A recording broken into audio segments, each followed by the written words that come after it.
Hello అండి. అందరికీ నమస్కారం. నేను మీ సరోజినినండి.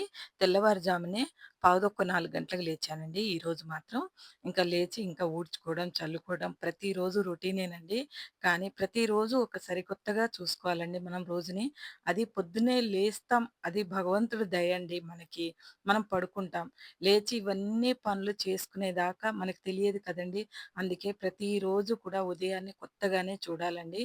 ఈరోజు ఏమవుతుంది? ఈరోజు అనేది బావుండాలి అని కోరుకుంటూ ఈ పనులన్నీ చేసుకోవాలండి. నాకైతే మాత్రం డైలీ రొటీన్ అయినా కూడా ఇలా లోపలికొచ్చేసి బయట అన్ని పనులు ముగ్గు గట్రా అయిపోయిన తర్వాత లోపలికొచ్చేసి మాత్రం స్టవ్ క్లీన్ చేసేసి చక్కగా స్టవ్ పూజ చేసుకుంటానండి. ఎందుకనంటే స్టవ్‌కి ప్రతిరోజు కూడా నిన్న సండే కదండీ మనకి. ఇంకేదైనా నాన్ వెజ్ అది చేసింది ఉంటారు కదండీ! మనం సోమవారం రోజు తప్పకుండా కూడా ఏదైనా నైవేద్యాలు పెట్టుకుంటారు. తప్పకుండా కూడా క్లీన్ చేసుకోండి. ఇలా చిన్న డబ్బా పెడతానండి లోపల ఏదన్నా వేసుకుంటారు పిల్లలు అని. చెత్తబుట్ట దగ్గరికి ఊరికే ఏం పోతారు వెనకాలుంటుంది కదండీ! అందుకనే ఇంకా డబ్బాలో వేస్తారు. తర్వాత నేను వేసేస్తాను అందులో. అది ప్రతిరోజు క్లీన్ చేస్తానండి. ఇలా తులసమ్మకు దీపారాధన మొత్తం అంటే లోపలే ప్రిపేర్ చేసుకొచ్చానండి. చేసుకొని పెద్ద పళ్ళెంలో పట్టుకొస్తా అండి. ఇలా పెట్టేసానండి అమ్మవారికి. కొంచెం వెలుగుండగా తీశానండి నేను. పూజ చేస్తూ తీయలేదు ఈరోజు. నైట్ సరిగ్గా కనపడటం లేదండి.